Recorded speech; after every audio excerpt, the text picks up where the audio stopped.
चलिए सभी लोग एक बार हाथ जोड़ें, एक बार हाथ जोड़ें, हाथ जोड़ के अंगूठा हृदय के पास स्पर्श करें, उंगली जोड़ रखें और आंखों के पुतले बंद करें और बड़े भाव के साथ कृष्ण जी को याद करते हुए आज का दिन हमारा और बढ़िया और सुंदर हम जो भी यहाँ समझ रहे हैं वो हमारे भीतर होते हैं, हम उस पर चल पाए, ये हम सब कामना करें अपने आप से, किसी और से।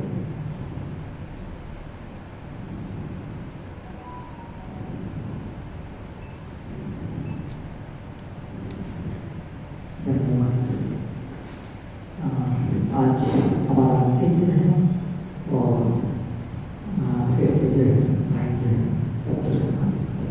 हरे कृष्णा। आइए हम लोग कीर्तन करें थोड़ी देर।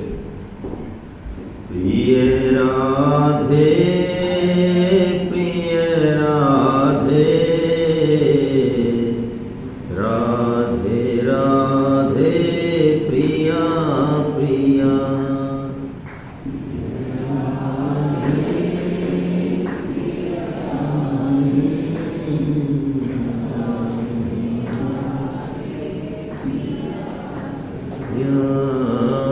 प्रिय राधे प्रिय राधे,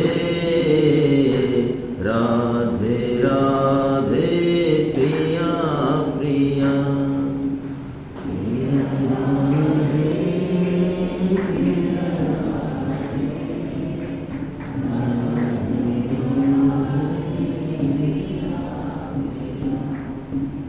प्रिय श्यामा प्रिय श्यामा, श्यामा श्यामा प्रिया प्रिया,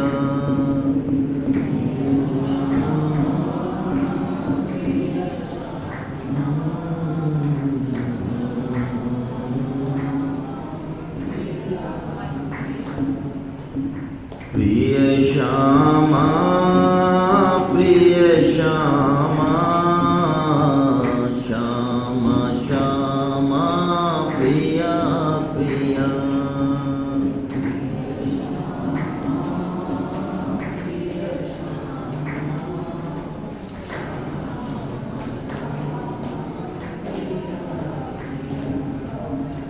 प्रिय राधे प्रिय राधे, राधे राधे प्रिया प्रिया,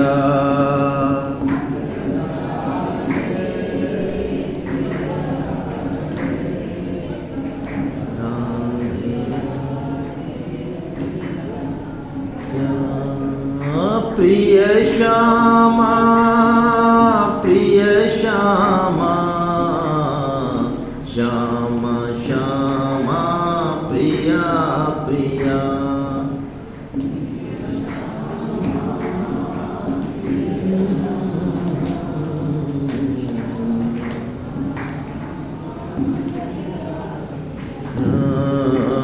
प्रिय राधे प्रिय राधे,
हरे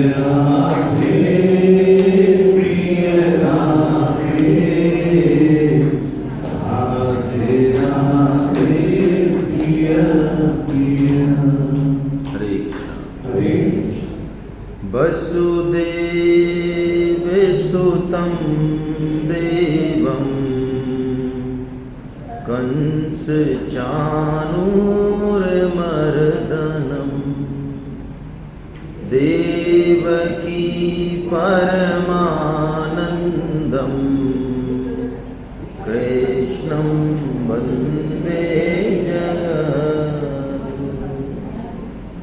आप सभी वैष्णव जनों के चरणों में दंडवत प्रणाम। हरे कृष्णा हरे कृष्णा।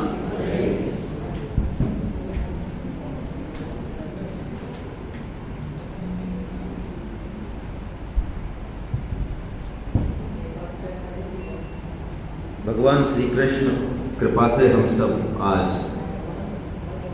गीता सेमिनार के अंतिम दिन बड़े भाव भरे माहौल में विराजमान हैं। और थोड़ा सा रिकैप करें, कल भगवान ने ऐसी विलक्षण बात कही 15.7 में, हमारा और भगवान का क्या संबंध है ये स्वयं भगवान ने अपने श्रीमुख से बताया और बहुत स्पष्ट रूप से घोषणा की कि ममे वांसो जीव लोके जीव भूता सनातना। हे अर्जुन, ये जीव मात्र केवल और केवल मेरा ही अंश है, किसी दूसरे का अंश है नहीं। और ईश्वर कैसे हैं? ईश्वर ब्रह्म संहिता एक ग्रंथ है, ब्रह्मा जी ने 100 श्लोकों के 100 शतक लिखे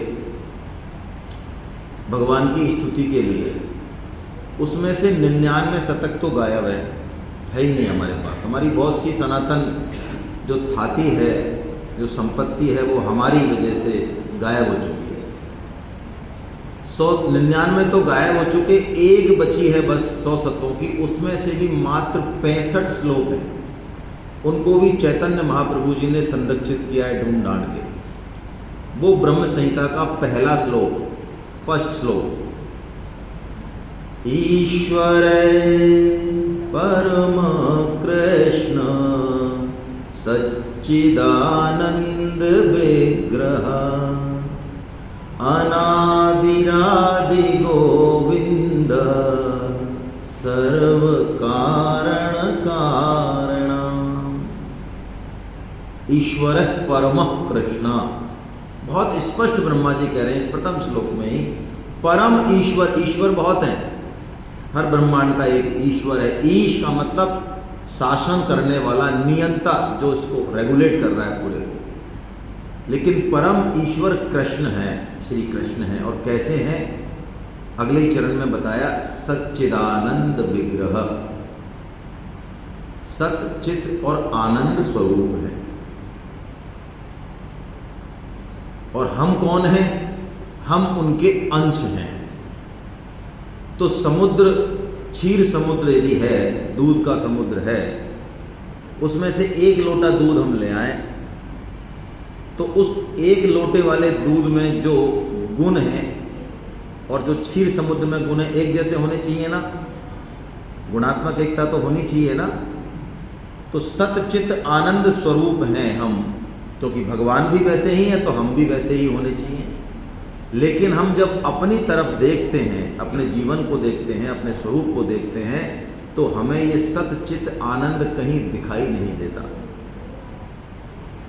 ऐसा लगता है कि कोई काम क्रोध के कीचड़ से और सड़ मत्सर के कीचड़ों से लिपटा हुआ कोई जीव, जो थोड़ी भी त्याग तपस्या नहीं करना चाहता, अपने स्वरूप को जानना नहीं चाहता। यानी जैसा तुलसीदास जी कह रहे हैं, ईश्वर अंश जीव अविनाशी, चेतन अमल सहज सुख राशि। वैसे हम अपने आप को देखते हैं तो वैसे हम लगते नहीं हैं अपने आप से।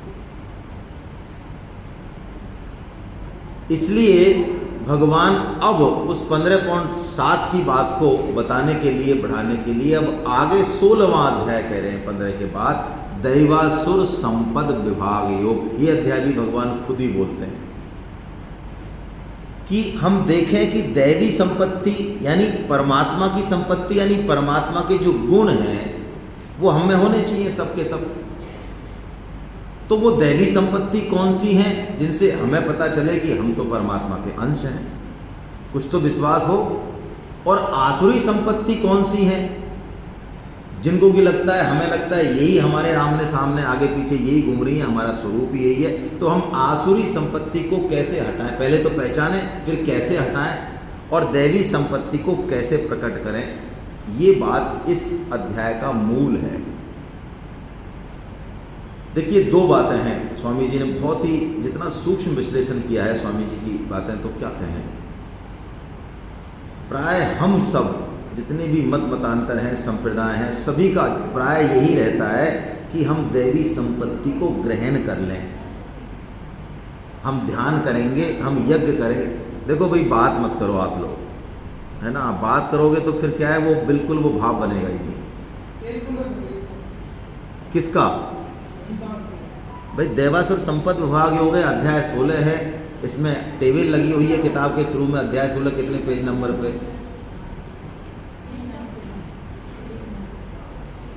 आप गीता की किताब आपके हाथ में, उसमें से अध्याय 16 नहीं निकाल सकते आप।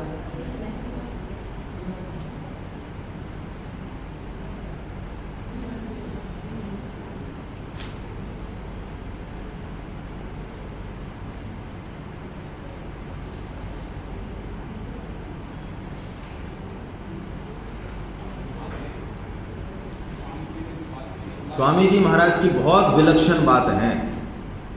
प्राय किसी भी मत मतांतर में हम चले जाएं, किसी भी ध्यान यज्ञ किसी भी साधन में, वहाँ इसी बात पे फोर्स किया जाता है कि हमको अच्छे गुणों को ग्रहण करना है।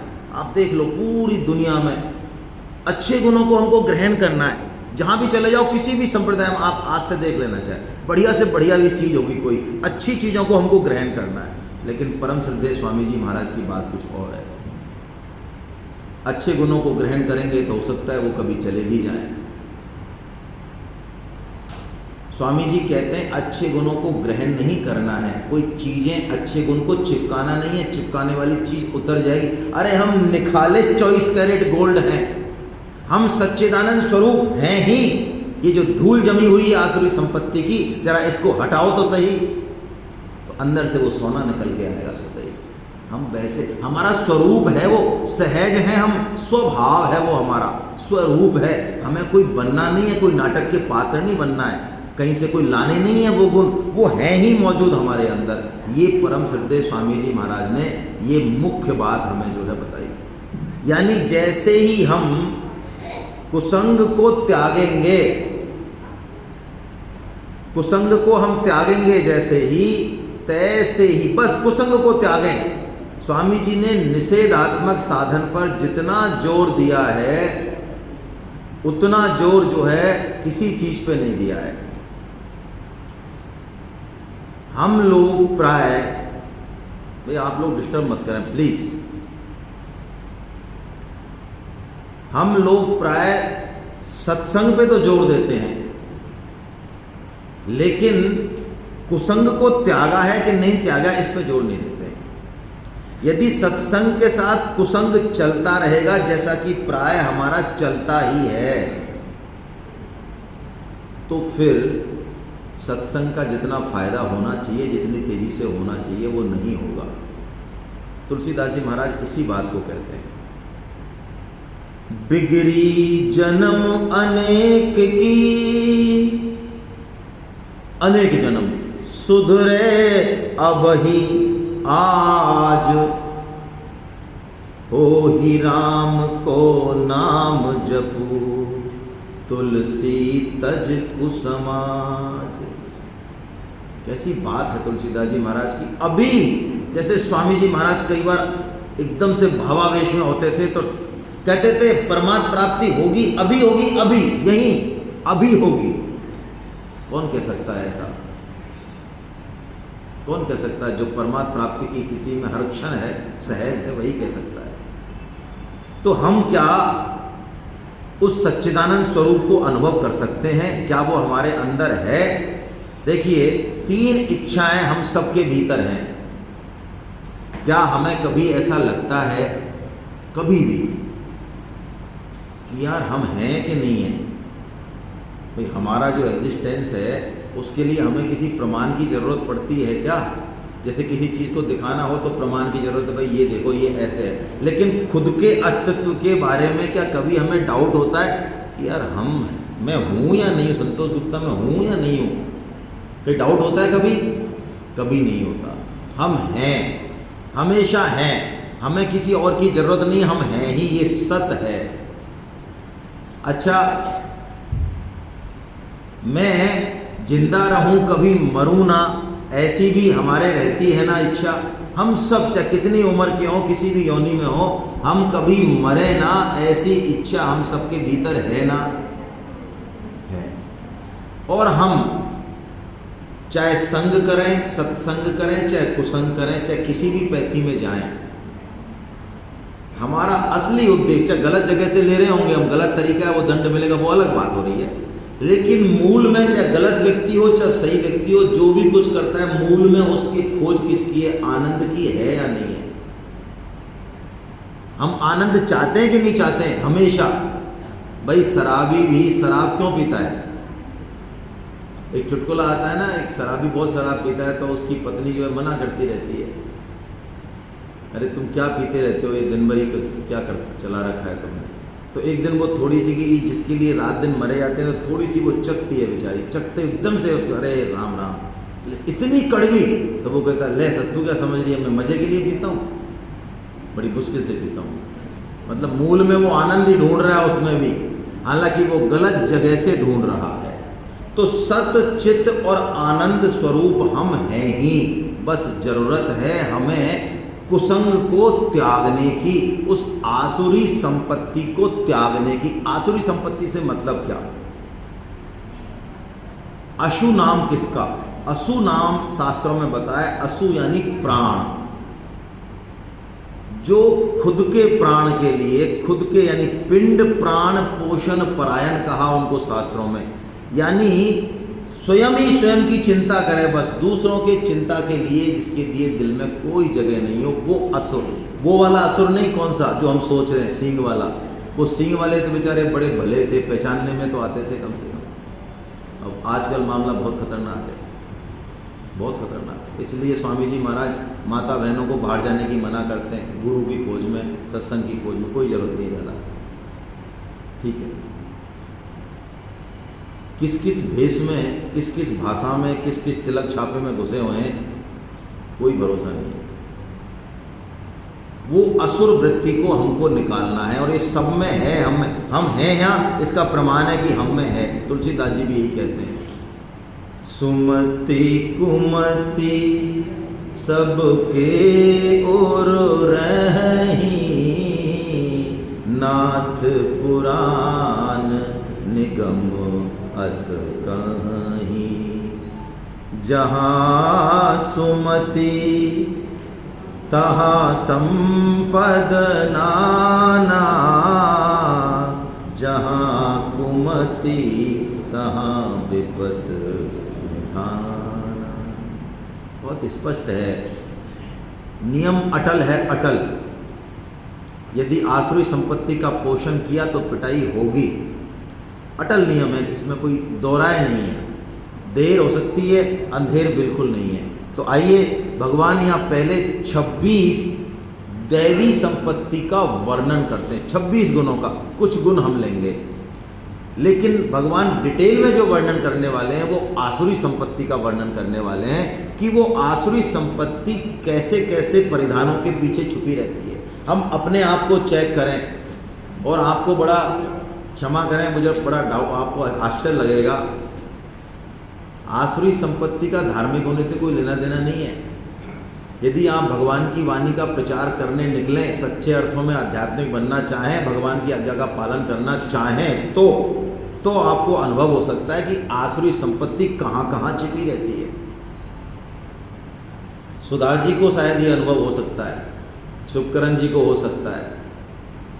आप भगवान की बात मानने के लिए, सुनने के लिए यदि न्योता देने जाओ, तो वो सो कॉल्ड धार्मिक और परोपकारी व्यक्ति, सो कॉल्ड समाज के प्रतिष्ठित व्यक्ति, अच्छे लोग कह रहा हूँ मैं, वो कैसी कैसी गलियों का रास्ता बताएंगे आपको। आप देखोगे, देखो क्या छुपी हुई है। मैं नहीं कह रहा हूँ, भगवान श्री कृष्ण बताएंगे वो आसुरी संपत्ति किन किन चीज़ों में छुपी रहती है। अरे साहब, क्या गीता, क्या रखा है गीता में? हम अपना कर्म करते हैं, वर्क इज वर्शिप। देखो गीता ही तो कहती है ना, कर्म कर। तो मैं जा रहा हूँ दुकान पे, तो यही तो है गीता। हमारे तो बाबा साहब बड़े धार्मिक, तो अरे साहब क्या, हमारे तो 20 लाख खर्च किए, अभी हमने कथा कराई है, भागवतम कथा। हम तो बहुत धार्मिक आदमी हैं। जो असली बात भगवान की वाणी है उसको ना सुनने के 50 बहाने वो दे देंगे। वो आसुरी संपत्ति अच्छे प्रधानों के बीच में छिपी रहती है। गरीबी का भी अहंकार होता है, इस बात को थोड़ा देखें। गरीबी का भी अहंकार होता है, वो पकड़ में नहीं आता, हालांकि दिखता नहीं है। कई गरीबों का ऐसा होता है, क्यों है गरीब, वो उस पर डिस्कस करने से मतलब नहीं है उनको। हमने क्या किया, क्या करना था, जब नहीं किया, क्या नहीं करना था, जो किया जिसके कारण आज ऐसे, वो छोड़ो। वो कहेगा क्या है तो करोड़पति है, तो मेरा क्या बिगाड़ लेगा करोड़पति है, मैं जैसा भी हूँ मैं मेरा हूँ। ये अहंकार है गरीबी का। तो पहले हम देवी संपत्ति का वर्णन करेंगे और उसके बाद भगवान जो है आसुरी संपत्ति का वर्णन करेंगे। आइए पहले दैवी संपत्ति को देखें थोड़ा थोड़ा कि दैवी संपत्ति कैसी है। यदि ये गुण हम में है तो इसका मतलब दैवी संपत्ति हम में है। ठीक है। अभयम सत्व संशोधिर ज्ञान योग व्यवस्थिति दानम दमश्च यज्ञश्च स्वाध्याय तप आर्जवम। अभयम, सबसे पहला दैवी गुणों का जो राजा है, जो 26 गुणों का जो राजा है ना, वो अभय है। अभय का मतलब भय का नहीं होना। देखिए परम श्रद्धेय स्वामी जी महाराज कहते हैं कि जीवन में वास्तविक अभय, परमानेंट अभय तभी संभव है जब हम पूरी तरह से परमात्मा की तरफ चलें। जब तक थोड़ा भी स्वार्थ संबंध है तब तक अभय हो नहीं सकता, पूर्ण रूप से भय रहेगा। जैसे शरीर से मोह है तो बताइए अभय हो सकते हैं क्या? घर परिवार में मोह है, बिल्डिंग में मोह है, बिजनेस में मोह है, धन में मोह है, पद में मोह है, मान प्रतिष्ठा में मोह है, तो क्या अभय हो सकते हैं? कभी नहीं हो सकते। छिनने का डर हमेशा लगा रहेगा। जब तक संसार की पकड़ है तब तक भय रहेगा, ये नियम है। और जैसे ही परमात्मा के सन्मुख होके परमात्मा की तरफ मन वच क्रम से उनकी सेवा करने का लगा तो आदमी स्वतः ही अभय होता जाता है अपने आप। और परमात्मा के अलावा, ये बहुत कड़वी बात है, बचेगा जी, हर रिश्ता स्वार्थ से सना हुआ है, हर रिश्ता। अब हर रिश्ते में आप ये मत कहना कि साहब माँ बेटा का रिश्ता तो नहीं है ना इसमें, हाँ वो भी है। सुर नर मुनि सबके यह रीति स्वार्थ लागी करही सब प्रीति। स्वार्थ ज़्यादा, प्रीति ज़्यादा, संसार की बात कर रहा हूँ। स्वार्थ कम, प्रीति कम। स्वार्थ बिल्कुल नहीं, प्रीति बिल्कुल नहीं। कैसे भी घनिष्ठ से घनिष्ठ संबंध हो, सब टिके हैं स्वार्थ के बेस पे। स्वार्थ खत्म होते ही वो संबंध खत्म हो जाएगा, चाहे वो पति पत्नी का हो, चाहे वो किसी और का हो। यदि परमात्मा से जुड़े नहीं तो यही गणित लगने वाले हैं। सखा परम परमारथ ऐहु मन क्रम बचन राम पद ने। स्वार्थ साच जीव कहूँ ऐहा मन क्रम बचन राम पद नेहा। कैसी बात कही तुलसीदास जी ने, बिल्कुल निचोड़ दिया। यदि हम स्वार्थ भी करना चाहें, स्वार्थ का मतलब हम जो समझते हैं वो नहीं है वैसे शास्त्रों में, स्व अर्थ जो हमारे लिए कल्याणकारी है वो है स्वार्थ।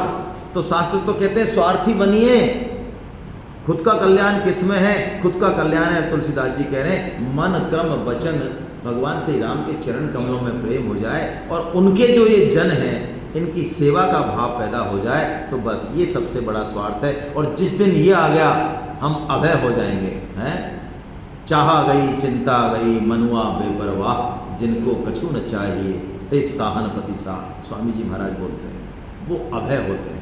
और वास्तविक अभय परमात्मा की तरफ चलने से आता है। अंतःकरण की अत्यंत शुद्धि, दूसरा ज्ञान के लिए योग में दृढ़ स्थिति, सात्विक दान, हम पढ़ेंगे सत्र में, दान भी 3 तरह के हैं, हर चीज़ 3 तरह की है, हर चीज़, बुद्धि भी 3 तरह की है, कर्म भी 3 तरह के हैं, करने वाला भी 3 तरह का है, ज्ञान भी 3 तरह का है, धृति भी 3 तरह की है, आहार भी 3 तरह का है, तप भी 3 तरह का है, और भक्त भी 3-4 तरह के हैं। देखें हम कौन से कैटेगरी में हैं, हम हैं तो सही, कौन सी कैटेगरी में? तो सात्विक दान, इंद्रियों का दमन, दमन की जगह हम, दमन तो शब्द है लेकिन दमन की जगह इनको जो है इंद्रियों को हम संसार की बजाय भगवान की तरफ मोड़ दें, इसको ज़्यादा सरल बताया। यज्ञ, स्वाध्याय, कर्तव्य पालन के लिए कष्ट सहना। पुराने लोगों में ये बात बड़ी ज़बरदस्त होती थी कि दूसरे के सुख के लिए खुद के सुख का त्याग कर देते हैं। परम श्रद्धेय स्वामी जी महाराज ने कही है, आज के सत्संग में ये देखिए, आपने पढ़ा हो तो, जो ग्रुप में जुड़े हुए हैं मेरे से, दूसरे के दुख में दुखी हो जाना, इसको स्वामी जी ने सबसे ऊंची सेवा बता दिया।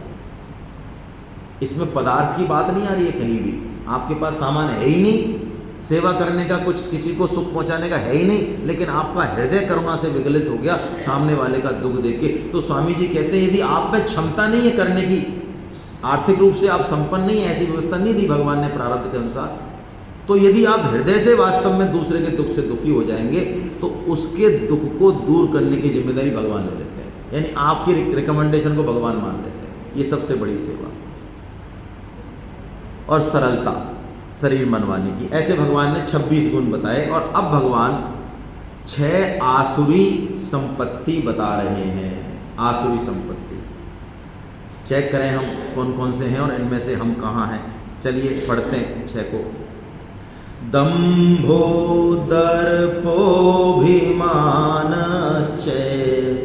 क्रोध पारुष्यमेव च अज्ञानं चाभिजातस्य पार्थ संपदमाशुरी। हे अर्जुन, पार्थ, ये 6 संपत्ति हैं। कौन सी? दंभ करना, घमंड करना, अभिमान करना, क्रोध करना, कठोरता और अविवेक। और तुलसीदास जी महाराज ने एक और जोरदार बात कही, इन 6 की नींव भी किस पे रखी है? संस्कृति सूल। संस्कृति मतलब इस भव चक्र में बार बार जन्म मरण के चक्र में आना, इसको संस्कृति बोलते हैं। ये पुनरपि जननम पुनरपि मरणम पुनरपि जननी जठरे शयनम, ये सारे महान दुखों को झेलना बार बार। संस्कृति मूल सूल प्रदनाना सकल शोकदायक अभिमान। देखिए ये अभिमान जो है इन सब आसुरी संपत्ति का मूल है, पहली बात। दूसरी बात, ये अभिमान एक ऐसी बीमारी है कि हमारी कितनी भी बड़ी दैवी संपत्ति हो उसको सल्टा देगा ये। अच्छा ये बताओ, विद्या आपके अंदर है, पांडित्य है, तो कोई अच्छी बात है कि बुरी बात है? आपको पूरी गीता के श्लोक याद है, अच्छी बात है कि बुरी बात है? अच्छी है ना, बुरी थोड़ी है। लेकिन इसका आपको घमंड है तो, अभिमान है तो। अच्छा आप सेवा करते हो किसी की, दान देते हो, अच्छी बात है कि बुरी बात है? अच्छी बात है। लेकिन आपको हमारे जैसा दानी दुनिया में ढूंढने पे नहीं मिलेगा, आसपास दिख ही नहीं रहा है कोई, तो अब ये अच्छी बात रही कि बुरी बात रही? ये इतना पतन हो, इसके बजाय तो हम दान नहीं दें। वो बहुत बेटर पोजीशन है। लेकिन दान दे के और उसको डायरी में लिखना, इस छोटी डायरी में जो कभी इसके पन्ने फटते नहीं हैं, है ना, 50 साल पहले की पलटोगे तो पेज नंबर बता के तुरंत बताएगी कि उसको मैंने 31,000 रुपये दिए थे भाई की लड़की की शादी में। कोई कह दे कि आपने 11,000 रुपये दिए, बड़े अच्छी हो आप, अरे करेक्ट कर फिगर को, सब भगवान का है, देने वाले वही है, लेकिन हमने 11 नहीं 31 दिए थे। सही तो बोल कम से कम। वैसे देने वाले वो है, हमारा कोई लेना देना नहीं है देने से, हम कौन है देने वाले, लेकिन पकड़ पूरी है कि हमने दिए 31। तो ये अभिमान जो है ये सब आसुरी संपत्ति का मूल है। तुलसीदास जी कहते हैं एक अभिमान आ गया तो सबको सटा देता है। इसलिए हम इससे बचें। कैसे बचें महाराज? बहुत मुश्किल काम है, बहुत मुश्किल काम है। देखिए जिस चीज़ का अभिमान है ना, स्वामी जी ने एक टेक्निक बताई इसकी बड़ी जोरदार।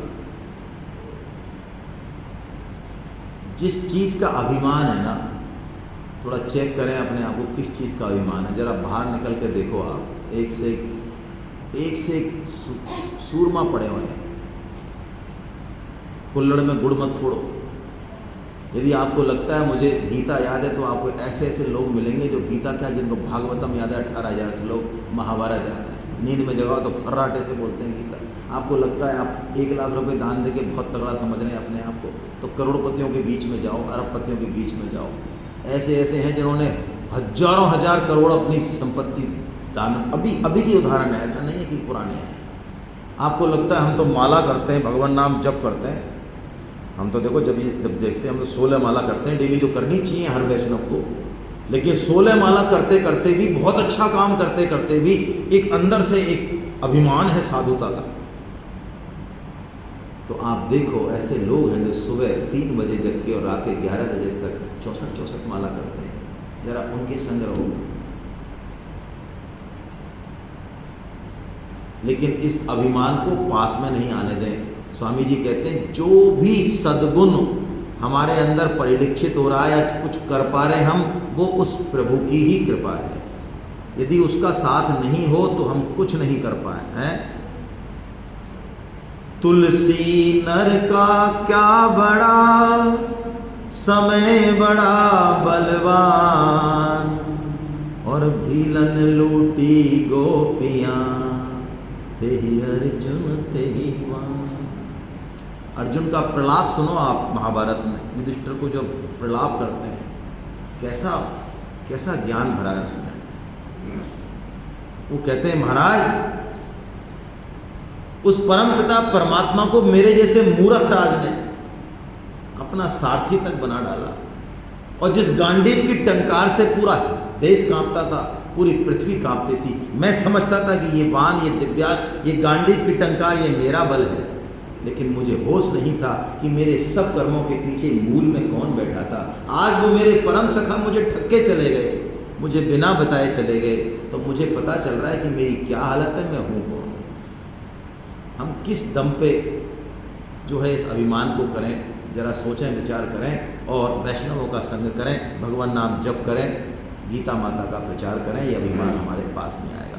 अब भगवान एक बहुत अच्छा श्लोक बोलते हैं, दैवी संपद विमोक्षाय निबंधाय आसुरी मता। वाह अर्जुन, ये दैवी संपत्ति तुझे मुक्त करेगी, तू इसको ग्रहण, इसको मतलब प्रकट कर अपने अंदर से, और ये निबंधा यानी आसुरी संपत्ति को डेवलप करेगा अपने अंदर, तो ये तेरे को बांध देगी। और सुन, अब जो बात कह रहे हैं भगवान, बहुत प्यारी बात है। ये जो शब्द है ना, माँ शुचा, ये ऐसा शब्द है हमारे जैसे लोगों के लिए जो चल रहे हैं, अभी घुटनों चल रहे हैं, पता ही नहीं है। जैसे घर में कोई बड़ा होता है ना, कोई संकट आता है तो वो बूढ़ा है, बैठा है, बड़ा है, कुछ नहीं है अभी, जो जाके कोई बंदूक नहीं चलाने वाला, लेकिन आप उसके पास जाओ, बाबूजी, बाबा साहब, दादाजी, ये अरे कुछ नहीं, मैं हूं ना, जा उससे राय ले, ऐसा कर, बस बैठा है, वो हाथ है उसका, पर्वत की सी छाया है उसकी। ऐसे ही भगवान पहली बार बोल रहे हैं अर्जुन को, माँ शुचा, अर्जुन चिंता मत कर, अरे मैं हूं ना। माँ शुचय संपदम दैवी अभिजातोसि पांडवा। अरे अर्जुन, तू चिंता क्यों करता है, तू तो संपूर्ण दैवी संपत्तियों से युक्त है। लेकिन देखिए इसमें एक बहुत महत्वपूर्ण बात है जो समझने लायक है, बहुत पकड़ने वाली बात है, ये स्वामी जी की विशेष बात है। यदि हमें लगता है कि हम में ये दैवी संपत्ति है, लगता है, मान लो, चेक करें खुद ही, ऐसा लगता है यार देखो मैं तो इतना सरल आदमी हूँ यार, कितना सरल हूँ मैं, देखो आप दिख ही रहा है ना आपको सब कुछ, या मैं कितना यार कितना ज्ञानी हूँ यार मैं, देखो मतलब कोई भी दैवी संपत्ति यदि ऐसी लगती है आपको कि अपने अंदर है ये, तो स्वामी जी कहते हैं ये परमानेंट प्रूफ है कि वो संपत्ति अभी आप में ठीक से आई। संतों को वास्तव में पता नहीं होता कि वो कितने सरल हैं। जिस दिन दैवी संपत्ति पूर्ण रूप से आ जाती है, वो हमारे स्वरूप में मिल जाती है, हमें पता नहीं रहता कि हम ज्ञानी हैं, हम तपस्वी हैं, हम सरल हैं ना, वो सहज स्वभाव बन जाता है। दूसरे कहते हैं, दूसरों को लगता है कितना सरल है यार ये आदमी, कैसा है ये बंदा, दूसरे कहेंगे तो भी उसको कुछ लगेगा नहीं। अर्जुन कितने पवित्र हैं, निर्मल है, ये अर्जुन को नहीं पता है, दिखती नहीं है, और यही इसकी पूर्णता की कसौटी है। तो भगवान दिखा रहे हैं अर्जुन को, कह रहे हैं माँ सुचय संपदम दैवी, अर्जुन तू चिंता मत कर, तुझमें दैवी संपत्ति है। अब आसुरी संपत्ति का भगवान वर्णन कर रहे हैं, और देखिए आसुरी संपत्ति का वर्णन भगवान कहाँ से शुरू करते हैं, ये देखने वाली बात है। यानी आसुरी संपत्ति सबसे पहले कहाँ से प्रकट होती है हमारे जीवन में, कहाँ से घुसती है, वो एंट्री कहाँ से मारती है, वो देखें हम। तो क्या बोले भगवान, प्रवृत्तिम च निवृत्तिम च जना न विदुराशुरा न शौचम नापि चाचारो न सत्यम तेषु विद्यते। प्रवृत्तिं च निवृत्तिं च, यानी हमें किस काम में लगना चाहिए और किस काम में नहीं लगना चाहिए, ये आसुरी व्यक्ति वाले को कोई होश नहीं रहता। होश रहता है तो भी वो करना नहीं चाहता। जैसे सुधीर जी ने कहा, हमें खूब विवेक है, खूब समझ में आ रहा है, स्वामी जी बार बार मूड पे बैठ के समझा रहे हैं, तब भी हम जो है थोड़ा बहुत तो डाइवर्ट होते हैं, और फिर वही 1 दूनी 2 और 2 दूनी 4। क्या छोड़ना चाहिए, किन लोगों का संग छोड़ना चाहिए, क्या क्या चीज़ें छोड़नी चाहिए, ये काम नहीं करेंगे, ये काम करेंगे। प्रवृत्ति और निवृत्ति हमारे साधक का सबसे पहले पता चलता है कि ये दैवी संपत्ति अर्जन करना चाहता है या ये आसुरी संपत्ति अर्जन करना चाहता है। न शौचम नापि चाचारो, च आचारो, शौच होता है अंदर का और बाहर का भी। ये आसुरी संपत्ति वाले कोई सोच विचार का, आचार विचार का कोई इनके लिए मत, कुछ भी खिला लो सब में ब्रह्म है। उस समय तो ये वेदांत की भाषा बोलते हैं, मांस खाना है सब में ब्रह्म है। तुम रोटी खा रहे हो क्या उसमें जीवन नहीं है, तुम पेड़ खा रहे हो, सब्जी खा रहे हो क्या उसमें जीवन नहीं है, उसमें भी तो जीवन है, साइंस ने प्रमाणित कर दिया, इसलिए मांस खाने में क्या दिक्कत है। वाह, कई सारे इस तरह के। तो ये आसुरी संपत्ति ऐसे इनमें एंटर होती है। तो इसका मतलब है सबसे पहले हमको अपने आचार विचार आहार पर ध्यान देना पड़ेगा। आज हम बातें बहुत करने लगे ऊंची, लेकिन इस चीज़ को हम पकड़ नहीं पा रहे हैं। यदि हम शुरुआत में इसको पकड़ लें और अपने बच्चों को पकड़ा दें तो पक्की बात है आगे का ट्रैक ठीक जाएगा। श्रुति का वचन है ये, आहार शुद्धो सत्व शुद्धि, सत्व शुद्धो ध्रुवो स्मृति, ध्रुवो स्मृति सर्वग्रंथि नाम विमोक्ष, विप्रलब्धि सर्वग्रंथि नाम विमोक्ष। यानी यात्रा कहां से शुरू करी, आहार से। और आहार का बहुत व्यापक वर्णन है गीता में। आहार का मतलब जो हम ले रहे हैं वही नहीं है, यहां से ले रहे हैं जो अन्न वगैरह, ये तो है, ये भी बहुत इंपॉर्टेंट है क्योंकि इसी से मन, अंतःकरण, बुद्धि ये सब आगे बनते हैं। लेकिन और इंद्रियों से भी हम क्या ग्रहण कर रहे हैं वो सब आहार में आता है। देखिए खान पान को यथासंभव हमको शुद्ध रखना चाहिए, बहुत ध्यान देना चाहिए माता बहनों को इस पर। आजकल बिल्कुल पट्टा साफ है एकदम, कोई मेहनत नहीं करना चाहता, कोई शुद्ध चीज़ नहीं बनाना चाहता। मेहनत लगती है उसमें, सबसे बड़ी बात है काम चोरी है, बहुत सीधी भाषा में कहें तो। और संस्कृति का पतन कोई बुरा मत माने, महिलाओं के उस पतन से ही चालू होता है। ये सबसे पहले हमारी माता बहनें सरेंडर करती हैं, वो इस चीज़ को बढ़ावा देती हैं, तब जाके वो पूरा सिस्टम खराब होता है। नहीं, पहले मसाले से लेके, तेल से लेके, अन्न से लेके, क्या मजाल है। जब आप शुद्ध चीज़ खाओगे तो मजाल है, फिर आपकी शुद्ध वृत्ति कैसे नहीं होगी। लेकिन आज ना हम सुनना, इस पर कोई बात करें तो कहेंगे अरे ये तो फालतू की बात है, आप तो यार कोई ब्रह्म की बात बताओ ना, ब्रह्म की, कोई ज्ञान की, ब्रह्म की। फट जाएगा कलेजा ब्रह्म की बात सुन के। 440 वोल्ट तो चाहिए, सर्किट तैयार है क्या? आज शुद्ध तेल नहीं खा सकते हम, शुद्ध घी नहीं खा सकते हम। क्यों? आज लोग कहते हैं, हम जयपुर में बात चल रही थी साहब, कच्ची घानी है ही नहीं, तो मैं कि मरेगा कि वो कच्ची घानी वाला, 50 साल से तो हमने खरीदा नहीं, उसको अपने बच्चे नहीं पालने, वो यदि लगा के भी कहीं बैठा होगा बेचारा तो वो तो मरेगा, मार ही दिया हमने तो उसको बिल्कुल। ऐसी छोटी छोटी चीज़ें हैं। मुझे कल किसी ने बताया था हमारे यहाँ कच्ची घानी, मैंने तो खरीद लिया इनसे। हमारे जयपुर में तो 55 लाख की आबादी में 2 कच्ची घानी है बस, लकड़ी वाली, अच्छी वाली कच्ची घानी जो गाँव में होती थी। आजकल कच्ची घानी के नाम से बहुत कुछ आ रहा है।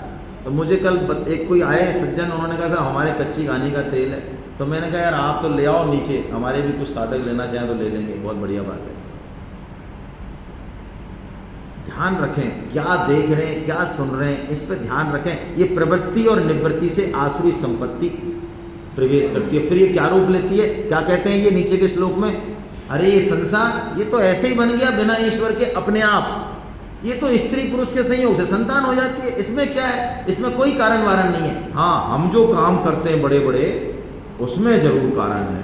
संसार, सूर्य, चंद्रमा, पृथ्वी, ये तो अपने आप बन गए और अपने आप घूम रहे हैं। लेकिन हम जो फाइल चलाते हैं, हम जो दुकान में सामान बेचते हैं, उसको हम करते हैं, वो अपने आप नहीं हो रहा है।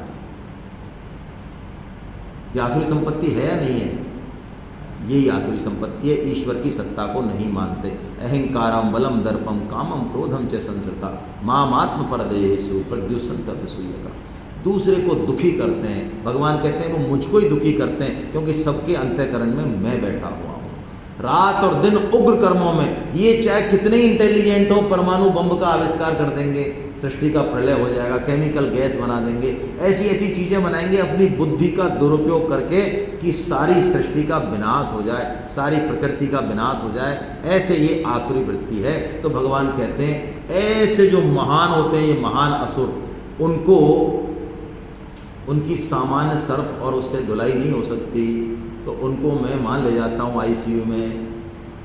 कहाँ ले जाते हैं? महान रौरव नरकों में भगवान ले जाते हैं। वो कहते हैं मैं वहाँ ले जाके और बढ़िया उनकी धुलाई फ्राई करता हूँ और दोबारा स्वच्छ करके और फिर मैदान में उतार देता हूँ। लेकिन वो इतने मूर्ख हैं कि वो फिर चालू हो जाते हैं। तो फिर मैं उनको मनुष्य योनि से हटा के और जड़ योनि दे देता हूँ, पेड़ बना देता हूँ, कुछ और बना देता हूँ।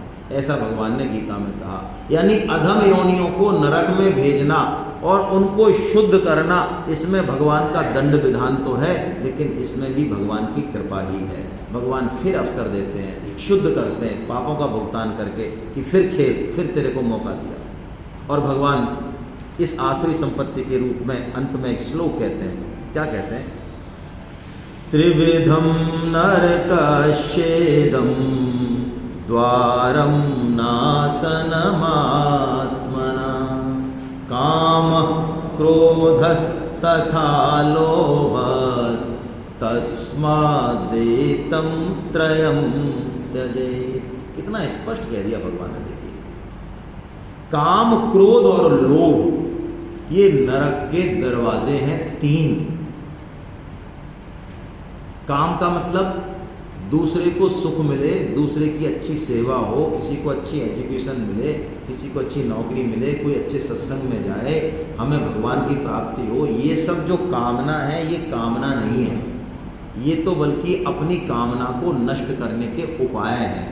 कामना होती है स्वसुख के लिए, दूसरों के अधिकार का हनन करके स्वसुख की जो कामना है, पिंड प्राण पोषण प्राण, वो काम, उसकी बात कर रहे हैं। और उसमें सेक्सुअल डिजायर सबसे टॉप पे है।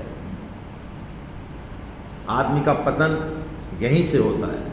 व्यास कनक और कामनी ये लंबी तलवार, और आए थे हरि भजन को और बीचे लीनी मार। बड़े बड़े योगी यति और ऋषियों को जो है, लेकिन गृहस्थ आश्रम में संतों ने कहा इतनी बढ़िया व्यवस्था है हमारे लिए, हमारे जैसों के लिए, गृहस्थ आश्रम को सर्वोच्च क्यों बताया?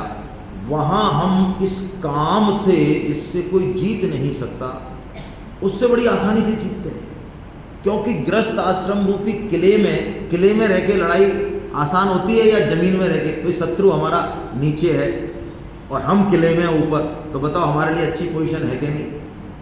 और हम मैदान में उसके सामने हो तो मामला गड़बड़ है। तो गृहस्थ में रह के काम को जीतना किले की लड़ाई है, यदि हम इसके मूल तत्व को समझें तो। और क्रोध, और देखिए काम पूरा नहीं होता, कामना हमारी पूरी नहीं होती तो क्रोध आ जाता है, कोई उसमें गड़बड़ करे तो, और पूरी हो जाए तो लोभ आ जाता है?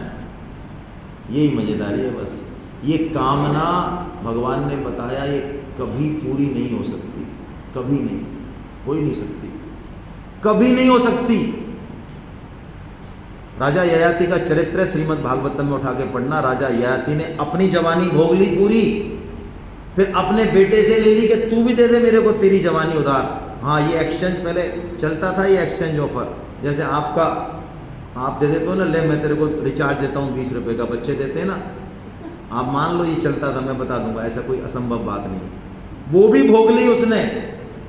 उसके बाद उसको वैराग्य हुआ भगवत कृपा से, और उसने एक श्लोक बोला, यत् पृथिव्यम हिरण्यपशवम स्त्रिया, अरे जितनी भी संसार मात्र की स्त्रियां, सोना धन ऐश्वर्य सब कुछ एक अकेले पुरुष को भी मिल जाए तो भी उसकी तृप्ति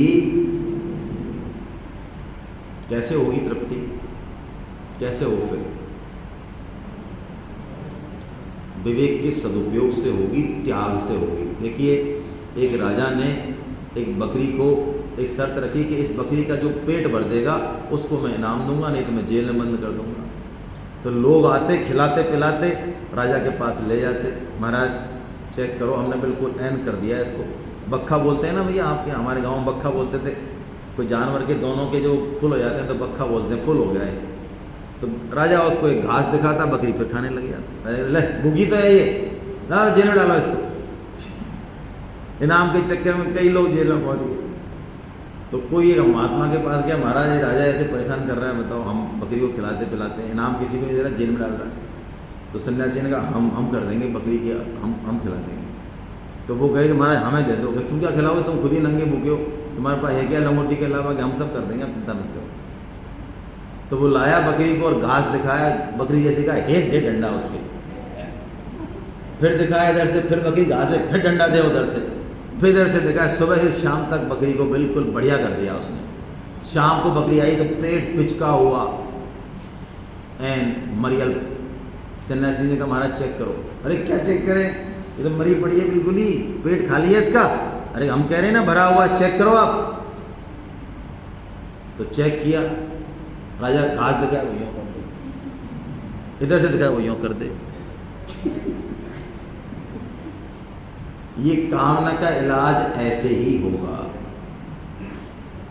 त्याग से होगा। हमने बहुत कुछ भोग लिया, कौन सा ऐसा भोग है, कौन सा ऐसा भोग है, खाद्य पदार्थों का भोग, मान बढ़ाई का भोग, स्त्री सुख, कौन सा ऐसा भोग है जो करोड़ों करोड़ों बार हमने नहीं भोगा? क्या तृप्ति हुई? नहीं हुई। इस विवेक के सदुपयोग से ये होगा। अब भगवान एक बहुत प्यारी बात कहते हैं अंतिम 2 श्लोकों में कि देखिए, हम शास्त्र विधि को छोड़कर मनमाना आचरण नहीं करें, नहीं तो हमें ना तो सुख मिलेगा, ना शांति मिलेगी, ना परम गति मिलेगी। ये बहुत स्पष्ट वचन है भगवान का। प्राय हम अपनी मन बुद्धि से कुछ भी कर लेते हैं और ऐसा लगता नहीं आज के ज़माने में जस्टिफाइड है। भगवान बहुत स्पष्ट कह रहे हैं, शास्त्र विधि को छोड़कर जो मनमाना आचरण करेगा, ना वो शांति को, ना सुख शांति को, ना सिद्धि को, ना परम गति को प्राप्त होगा। मैं एक उदाहरण देके अपनी बात खत्म करूंगा बस। लिव इन रिलेशनशिप है बहुत बड़ी समस्या है आजकल। हम जैसे मीडियम क्लास जो खूब पढ़े लिखे हैं, दिल्ली, बॉम्बे, अमेरिका, जापान तक यात्राएं चल रही हैं हमारे बच्चों की, हमारी सबकी, बड़ा, लेकिन एक अंदर ही अंदर पता चलता है सभी समाजों की बहुत बुरी स्थितियां हैं। शादियां बहुत लेट हो रही हैं तो टूट रही हैं इतनी आसानी से, बहुत बुरी स्थितियां हैं। हम बाहर तिलक छापे लगा के और ढक के उस गंगी को और बढ़िया मुस्करा लें समाज के सामने, लेकिन सच से जा नहीं सकते हो। तो पूछो लिव इन रिलेशन के फायदे तो वो गिनाते हैं साहब। देखो हम एक दूसरे को समझ लेते हैं, संस्कार देख लेते हैं, देखो कितने बढ़िया लोग हैं, है ना। जिंदगी भर रहना है जिसके साथ, उसके साथ महीने 6 महीने देखें तो सही आखिर, है ना। ऐसे ही पहले बांध दिया जाता था। तो मेरा एक प्रश्न आता है ऐसे इंटेलिजेंट लोगों के लिए कि उन मूर्खों की शादी तो बिना देखे हुआ करती थी, तो उन मूर्खों से तुम इंटेलिजेंट कैसे पैदा हो गए इतने। ऐसे ही हम दुनिया भर की हमारे ए से जेड हम देखें जीवन को, सुबह से शाम तक बहुत सारे मनमाना आचरण हम लोग करते हैं। रामकृष्ण परमहंस जी कहते हैं मनमुखी नहीं शास्त्रमुखी बनिए, गुरुमुखी बनिए। और भगवान बहुत स्पष्ट कह रहे हैं शास्त्र क्या, तस्मात् शास्त्रम प्रमाणम ते कार्य कार्य व्यवस्थितो। क्या करना चाहिए मुझे और क्या नहीं करना चाहिए, ये शास्त्र को सामने रख। तो महाराज शास्त्र तो बहुत सारे हैं, हम तो पढ़ते भी नहीं है ज़्यादा, और पढ़ते तो समझते भी नहीं है, फिर क्या करें। तो भगवान कह रहे हैं शास्त्रों में, शास्त्र मैंने बता दिया ना, ये भगवद गीता, भगवद गीता का पान कर, तेरे हृदय से अपने आप क्या करना चाहिए और क्या नहीं करना चाहिए आवाज़ आएगी। जरा उसको पहचान, थोड़ा सुन उसको आवाज़ को, अंतःकरण शुद्ध होगा तो वो आवाज़ आएगी, सुनाई देगी। भगवान कहते हैं कर्तव्य कर्म और कर्तव्य कर्म नहीं करने में, अकर्तव्य में शास्त्र ही प्रमाण है। तुझे शास्त्र विधि के अनुसार कर्तव्य कर्म करने चाहिए। ऐसा कह के भगवान ने इस अध्याय का पटाक्षेप किया। हरे कृष्णा हरे कृष्णा। किसी के मन में कोई बात हो तो हम कर लें, नहीं तो अगले अध्याय के लिए है। अच्छा फीडबैक ले लें पहले, ठीक है, फीडबैक ले लें।